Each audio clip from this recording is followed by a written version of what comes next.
ആരാധിച്ചിടാം കുമ്പിട്ടാരാധിച്ചിടാം ആരാധിക്കുമ്പോൾ അപദാനം പാടിടാം. ഇന്ന് ഈസ്റ്റർ ദിനം. അപരനായി ജീവിതം ഹോമിച്ചവന്റെ ഉയർത്തെഴുന്നേൽപ്പ് ആഘോഷിക്കുമ്പോൾ നിങ്ങൾ ഓരോരുത്തർക്കും ഒരുപാട് സ്നേഹത്തോടെ ഡോട്ട് വ്യൂവിന്റെ ഈസ്റ്റർ ദിനാശംസ. ഒരർത്ഥത്തിൽ പറഞ്ഞാൽ നമ്മുടെയൊക്കെ ജീവിതം കഷ്ടപ്പാടുകളുടെയും ദുരിതങ്ങളുടെയും കാൽവരികളിലൂടെ വിജയത്തിന്റെ ഉയർത്തെഴുന്നേൽപ്പ് അന്വേഷിക്കുന്നവയല്ലേ?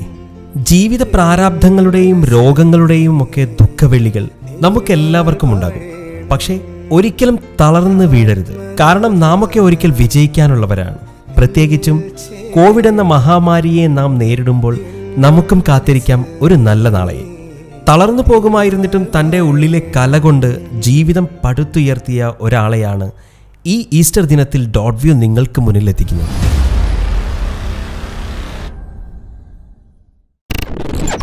എൻ്റെ പേര് ലത്തീഫ്. ഞാൻ വയനാട്ടിൽ മേപ്പാടിക്കടുത്ത് മൂപ്പനാട് എന്ന സ്ഥലത്ത് താമസിക്കുന്നു. എൻ്റെ തൊഴിൽ മെയിനായിട്ട് പെയിൻറ്റിംഗ് ആണ്. അല്പം ചിത്രങ്ങളൊക്കെ വരയ്ക്കും. ചിത്രം വര ഞാൻ പഠിച്ചിട്ടില്ല. പള്ളികളുടെ ആൾക്കാരുകളിൽ വരച്ച് അതെൻ്റെ ഒരു ഇപ്പോഴും തുടരുന്നു. അതെൻ്റെ എക്സ്പീരിയൻസ് അതാണ്.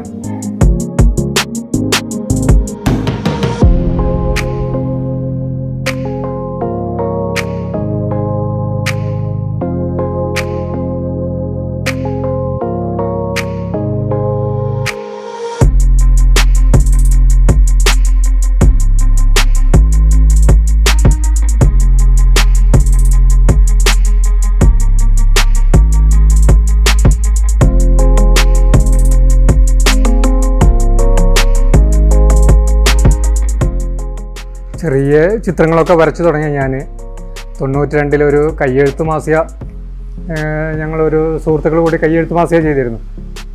അതിനൊരു ക്രിസ്തുമസ് ദിനത്തിലൊരു ആശംസ കുറിപ്പ് കിട്ടാൻ വേണ്ടിയിട്ട് എൻ്റെ ഒരു സുഹൃത്തിനെ ഞാൻ സമീപിച്ചപ്പോൾ അദ്ദേഹം എനിക്ക് Mooppanad cent Joseph ചർച്ചിലുള്ള father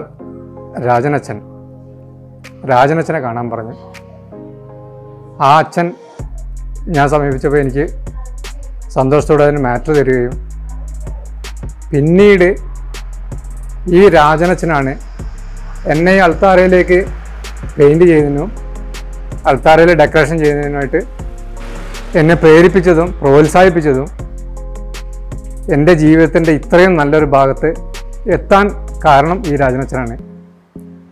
Mooppanad cent Joseph church അൾത്താരയിൽ നിന്ന് തുടങ്ങിയ എൻ്റെ വർക്ക് കേരളത്തിൽ അങ്ങോളം ഇങ്ങോളം പള്ളികളിൽ ഞാൻ ചെയ്ത് വളരെ സന്തോഷത്തോടുകൂടി എൻ്റെ ലൈഫിൽ എൻ്റെ ഉയർച്ചകൾക്കെല്ലാം ഈ മൂപ്പനാട് സെൻറ്റ് ജോസഫ് ചർച്ചാണ്.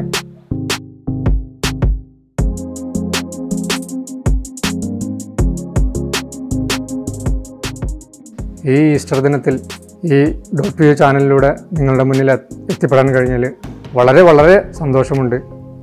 ഈസ്റ്റർ ആഘോഷിക്കുന്ന എല്ലാ സുഹൃത്തുക്കളും സഹോദരി സഹോദരന്മാർക്കും അകമഴിഞ്ഞ നന്ദിയോടും സ്നേഹത്തോടും ഹൃദ്യമായ ഈസ്റ്റർ ആശംസകൾ നേരുന്നു.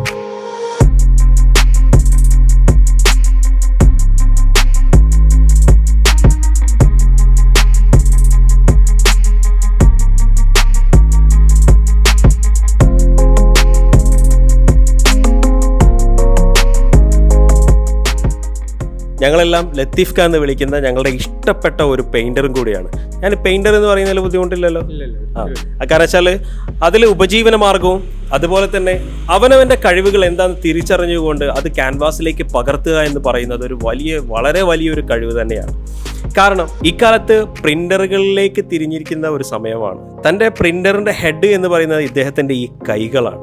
ഒരുപാട് അൾത്താരകളിൽ, ഒരുപാട് ക്രിസ്ത്യൻ സമൂഹത്തിൻ്റെ അൾത്താരകളിൽ വരച്ചുള്ള പരിചയമാണ് അദ്ദേഹത്തിനെ ഇന്ന് എനിക്ക് ഡോട്ട് വ്യൂവിൽ എത്തിക്കാൻ സാധിക്കാൻ കാരണം. ലത്തീഫ് ഖാനോട് എനിക്ക് ചോദിക്കാനുള്ള എന്താണെന്ന് വെച്ച് കഴിഞ്ഞാൽ, ഞാൻ എൻ്റെ വളരെ ചെറുപ്പകാലം മുതൽ ലത്തീഫ് ഖാനെ കണ്ടുവരുന്നതാണ്. അന്ന് മുതൽ ലത്തീഫ് ഖാൻ ഈ പെയിൻറ്റിങ് രംഗത്തുള്ളതുമാണ്. അതിനുശേഷം ഒരുപാട് കാലങ്ങളായി, ഒരുപാട് വർഷങ്ങൾ കഴിഞ്ഞു. ഇപ്പോഴും ലത്തീഫ് ഖാൻ ഈ പെയിൻറ്റിങ് മേഖലയിൽ തന്നെയാണ് ഉള്ളത്.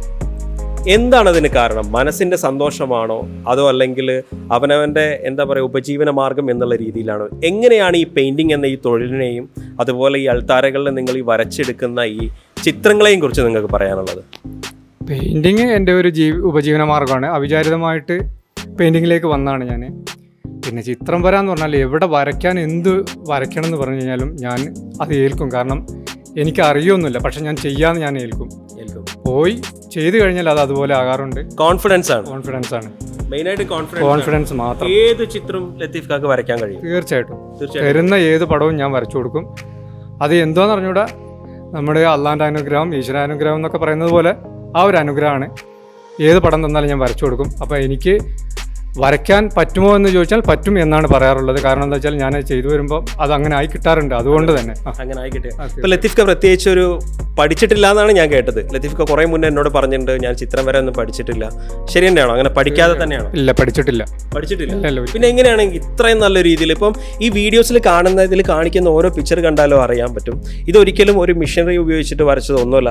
ലത്തീഫ് ഖാൻ്റെ കൈ ഉപയോഗിച്ചുകൊണ്ട് വളരെ നീറ്റായിട്ട് വരച്ചൊരു സംഭവമാണ്. ഇത് കാണുമ്പോൾ നിങ്ങൾക്ക് ഈ ലത്തീഫ് പറഞ്ഞ പോലെ തന്നെ ഇതിൽ എന്തോ ഒരു ദൈവത്തിൻ്റെ ഒരു അനുഗ്രഹം ഉള്ളതുപോലത്തെ ഒരു സംഭവമാണ്. എന്താണ് ഈ ക്രിസ്ത്യൻ സമൂഹത്തിൽ ഈ അച്ഛന്മാർ നിങ്ങൾക്ക് തന്നെ ഈ വർക്ക് തരാനുണ്ടായ ഒരു കാരണം?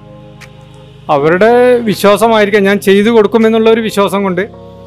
ആദ്യമൊക്കെ കാരണം ഞാൻ ഈ പറഞ്ഞ പിന്നെ ഫാദർ വില്യം രാജൻ, അദ്ദേഹം ഇപ്പോൾ മലപ്പുറത്താണ് വികാരിയായിട്ട് നിൽക്കുന്നത്. അച്ഛൻ എനിക്ക് പല കാര്യങ്ങളും പറഞ്ഞ് പഠിപ്പിച്ചു തന്നിട്ടുണ്ട്. ആ കേട്ടറിവ് മാത്രം അങ്ങനെ പറഞ്ഞ് പഠിപ്പിച്ചു തന്നിട്ടുള്ളൂ. അങ്ങനെ അച്ഛൻ ഞാൻ എൻ്റെ കാര്യം ഞാൻ പറഞ്ഞ പോലെ അച്ഛൻ താൻ ചെയ്താൽ ശരിയാകും എന്ന് പറഞ്ഞിട്ട് എന്നെ വർക്കുകൾ ഏൽപ്പിക്കുക ചെയ്തത്.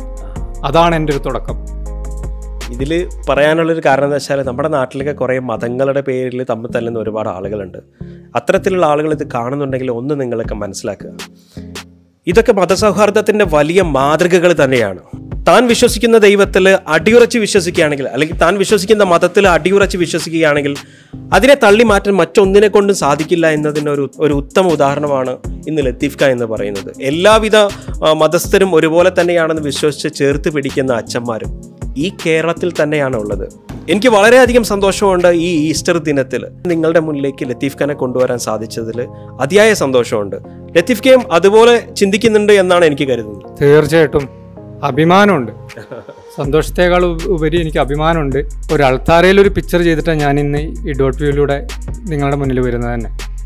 അതുകൊണ്ട് എനിക്ക് എപ്പോഴും ഓർത്തു വെക്കാനും ഞാൻ വളരെ ഓർമ്മകൾ വളരെ കിട്ടുന്ന പലതും വെച്ച് ഞാൻ സൂക്ഷിച്ച് വെച്ചിട്ടുണ്ട് എൻ്റെ ഓർമ്മകൾ. കാരണം നാളെ എൻ്റെ കാലം കഴിഞ്ഞാൽ എൻ്റെ മക്കളതൊക്കെ അറിയണം, കാണണമെന്ന് ചോദിച്ചു. കാരണം എൻ്റെ ജീവിതം, എൻ്റെ കുടുംബം പുലരുന്നത് മുഴുവൻ ഈ ഒരൊറ്റ വർക്ക് കൊണ്ട് മാത്രമാണ്. അതും അൾത്താരകളിൽ നിന്ന് കിട്ടിയ, ചർച്ചുകളിൽ നിന്ന് കിട്ടിയ പണം കൊണ്ടാണ് എൻ്റെ ജീവിതം ഇത്രയും ഉയർന്ന രീതിയിൽ ഞാൻ കൊണ്ടു നടക്കുന്നത്. നിങ്ങളോട് ഈ ദിനത്തിൽ എനിക്ക് പറയാനുള്ളത് ഏറ്റവും നല്ല സമാധാനത്തിൻ്റെ ദിവസങ്ങളാകട്ടെ വരും ദിവസങ്ങൾ എന്ന് ഞാൻ ആശംസിക്കുന്നു. തീർച്ചയായിട്ടും എല്ലാ ഈസ്റ്റർ ആഘോഷിക്കുന്ന ആളുകൾക്കും ഒരുപാട് ഹൃദയം നിറഞ്ഞ ഈസ്റ്റർ ദിനാശംസകൾ.